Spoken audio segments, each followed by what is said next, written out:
Hi guys, welcome back to our new video. आज के video में हम बात करने वाले हैं चैप्टर सेकंड बायोलॉजी की। इसके पहले की वीडियो में हमने चैप्टर फर्स्ट जो है वो कंप्लीट कर लिया है अपनी बायोलॉजी का। सो आज हम चैप्टर सेकंड पढ़ने वाले हैं। तो चैप्टर सेकंड को हम स्टार्ट करते हैं। तो चैप्टर फर्स्ट में हम पढ़ने वाले हैं आज बेसिक्स के बारे में। इस बेसिक्स में या फिर इंट्रोडक्शन वीडियो में हम सिर्फ इतना जानेंगे कि जो अर्लियर टाइम पे किस तरह से क्लासिफिकेशन का सिस्टम होता था, या फिर उसके फीचर्स क्या होते थे, या फिर क्या बेसिस ऑफ क्लासिफिकेशन था, कैसे कैसे मॉडिफिकेशन आई, या फिर क्या इश्यूज थे जिसकी वजह से न्यू मॉडिफिकेशन सिस्टम लाना पड़ा। सो इसके बारे में हम पढ़ने वाले हैं। तो चलिए स्टार्ट करते हैं। सो आज की वीडियो में सबसे पहले बारे में हम बात करेंगे अरिस्टोटल के बारे में।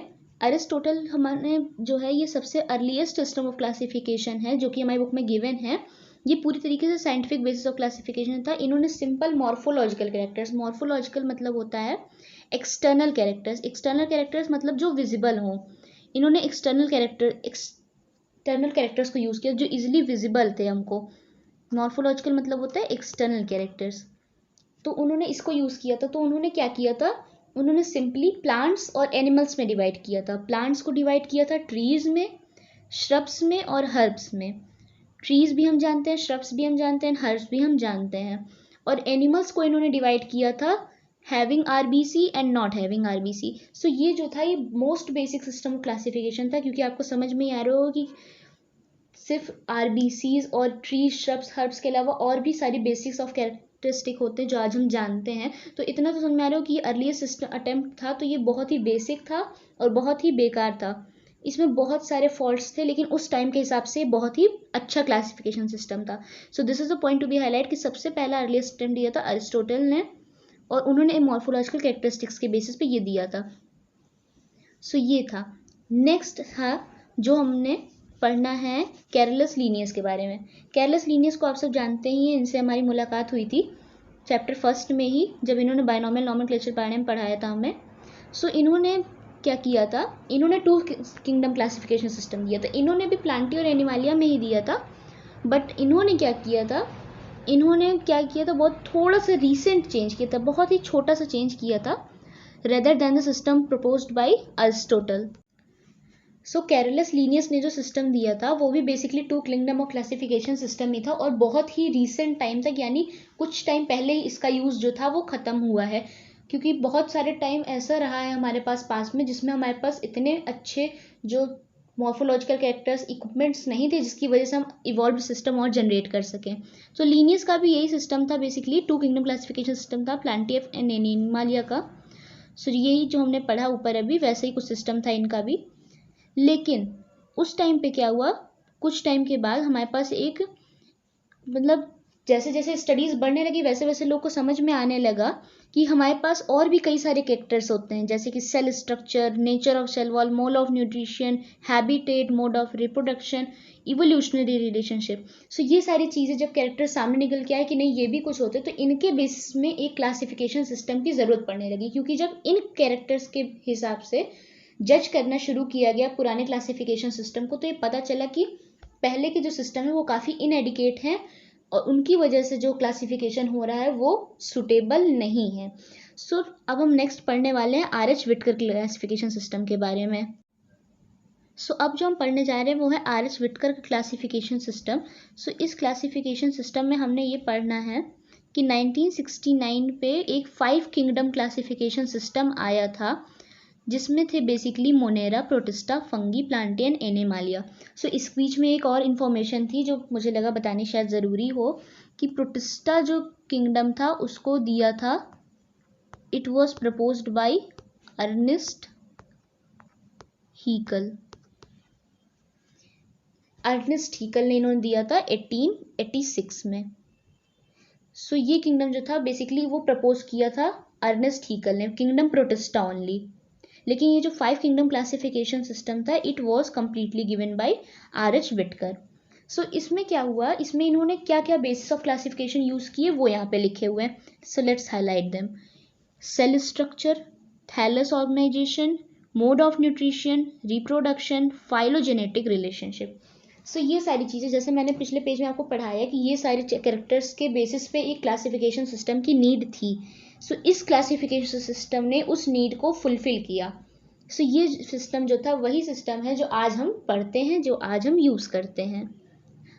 सो पहले के सिस्टम में क्या क्या कमियां थी वो नीचे बताई गई हैं, वो पढ़ते हैं। पहले के सिस्टम में क्या था, bacteria, blue green algae, fungi, mosses, फंस, जिम्नोस्पर्म, एंजियोस्पर्म, ये सारे प्लांट्स के अंदर आते थे। प्लांट्स के अंदर आते थे क्यों? क्योंकि इनके सभी में सेल वॉल प्रेजेंट होती थी। सेल वॉल की वजह से, just due to one character cell wall की वजह से उन सबको एक में रख दिया गया था।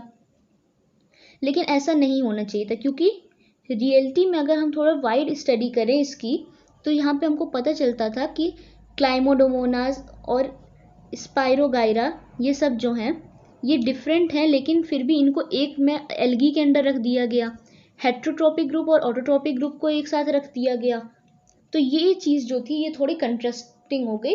सो इस वजह से क्या हुआ कि हमें अब 5 क्लासिफिकेशन सिस्टम लाना पड़ा। 5 किंगडम ऑफ क्लासिफिकेशन सिस्टम में आज मैं बता दूं कमियां हैं, लेकिन फिर भी इस टाइम पे जो हमारे पास इक्विपमेंट्स है या फिर जो हमारी इवोल्यूशनरी स्टडी रिलेशनशिप जो हमारे साइंटिस्टों को पता है, उस हिसाब से ये most evolve and most best system है।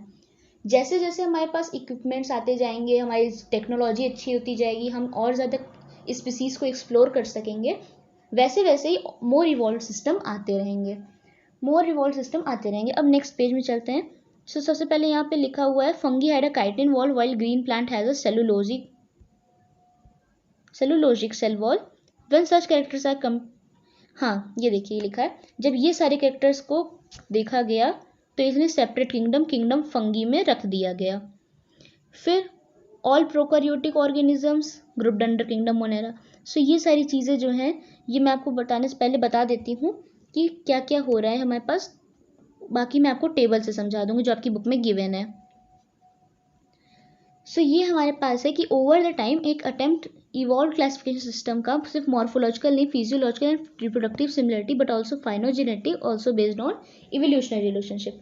सो ये जो हमारे पास सिस्टम है वो मोस्ट इवॉल्व सिस्टम है और इस टाइम के हिसाब से जो बेस्ट सिस्टम है, क्योंकि ये इवोल्यूशनरी रिलेशनशिप में ध्यान देता है, फाइलोजेनेटिक रिलेशनशिप में भी ध्यान देता है, और रिप्रोडक्टिव सिमिलरिटीज, मतलब जितने भी कैरेक्टर्स हम इस टाइम पे देख सकते हैं उनमें से मोस्ट ऑफ द कैरेक्टर्स को सेटिस्फाई करते हुए ये क्लासिफिकेशन बना है। अब किस किस क्लासिफिकेशन पे या फिर किस किस किंगडम की क्या क्या पेकुलैरिटीज़ हैं वो पढ़ने के लिए हम चलते हैं टेबल में। सो यहाँ पे आपके पास टेबल है।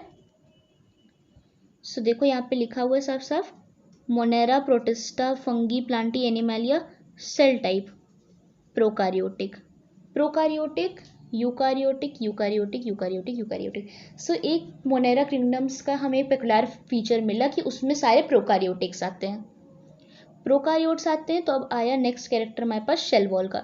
शेल वॉल का यानी नॉन सेलुलर, और उनकी सेल वॉल किससे बनी होती है? पॉलीसेक्राइड और अमीनो एसिड से। किससे? पॉलीसेक्राइड और अमीनो एसिड से।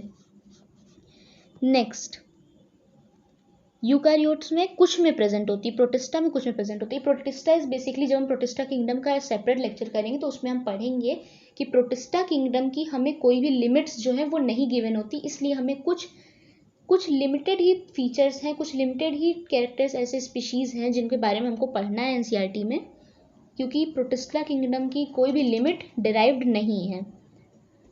Present without cellulose. अब नेक्स्ट है फंगी। फंगी में सेल वॉल प्रेजेंट होती है लेकिन उसमें सेलुलोज नहीं होता, और हम जानते हैं प्लांटी में तो सेलुलोज होता ही है, और हम ह्यूमंस में सेल वॉल ही नहीं होती। ह्यूमंस में आई मीन एनिमालिया किंगडम है बेसिकली मैं बात बोलना चाह रही थी। अब न्यूक्लियर मेम्ब्रेन की बात करते हैं, क्योंकि प्रोकारियोटिक है तो अब्सेंट होगी, बाकी सब यूकारियोटिक है तो सब में प्रेजेंट होगी। सो ये हो गया। अब next character body organisation. Body organisation मैंने आपको बताया था कि सेलुलर, मल्टी सेलुलर, टिश्यू ये सब मैंने आपको चैप्टर फर्स्ट में बताया है, आप चाहो तो उसके वीडियो को देख सकते हो। चलो मैं फिर से बता देती हूँ एक बार। बॉडी ऑर्गेनाइजेशन मतलब अगर सेल के लेवल पे बॉडी ऑर्गेनाइजेशन है तो मेजर ऑर्गेनिज्म, मेजर फंक्शन जो हो रहे हैं बॉडी के वो सेल डायरेक्ट कर रहा है। अगर बॉडी के मेजर ऑर्गन्स को या फिर मेजर सिस्टम को परफॉर्म होने को टिश्यू डायरेक्ट कर रहा है, टिश्यू के लेवल पे हो रहे हैं सारे फंक्शंस, तो उसे टिश्यू लेवल बोलते हैं। उसी तरह ऑर्गन या ऑर्गन सिस्टम लेवल होता है। ऑर्गन सिस्टम लेवल जो होता है वो most evolve and most progressed होता है, क्योंकि हम ह्यूमंस में भी वही होता है, और हम लोगों के पास स्पेशलाइज्ड सिस्टम होते हैं, जैसे रेस्पिरेशन के लिए respiratory system, for transportation of blood in body हमारे पास सर्कुलेटरी सिस्टम होता है, डाइजेशन के लिए डाइजेस्टिव सिस्टम होता है। सो ये सब है। नेक्स्ट इज बॉडी ऑर्गेनाइजेशन, मैंने आपको बता दिया, इसमें सेलुलर होगा क्योंकि प्रोकार्योटिक है, ये भी सेलुलर होगा, इसमें मल्टी सेलुलर या फिर लूज टिश्यू, फिर यहाँ पे टिश्यू भी हो सकता है, ऑर्गन भी हो सकता है, tissue organ slash organ system. Next mode of nutrition. Mode of nutrition आपको पता ही चल गया होगा, इसके खाने पीने से रिलेटेड है। इसमें आपको थोड़ा पढ़ना पड़ेगा। ऑटोट्रॉफिक, ऑटोट्रॉफी भी कौन से, केमोसिंथेटिक भी हो सकते हैं, फोटोसिंथेटिक भी हो सकते हैं, हेट्रोट्रॉपिक भी हो सकते हैं, सैप्रोफाइट, पैरासाइट, ये सब भी हो सकते हैं।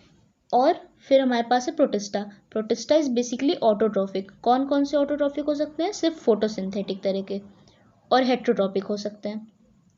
नेक्स्ट है हमारे पास फंगी।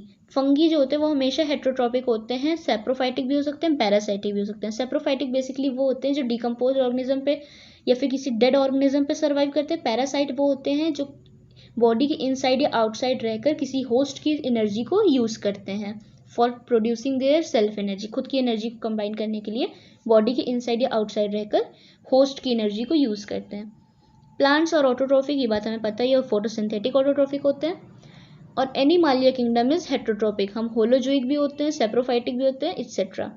सो आज के वीडियो में बस इतना ही। आज की वीडियो हमने पूरा कंप्लीट कर लिया है, इंट्रोडक्शन हमारा पूरा कंप्लीट हो गया। नेक्स्ट वीडियो में हम बात करने वाले हैं किंगडम मोनेरा की। सो अगर आपको वीडियो समझ में आया हो तो चैनल को लाइक शेयर एंड सब्सक्राइब कर देना, और आप हमारे प्रीवियस वीडियोस भी देख सकते हो अगर आपको चैप्टर फर्स्ट कंप्लीट करना है तो।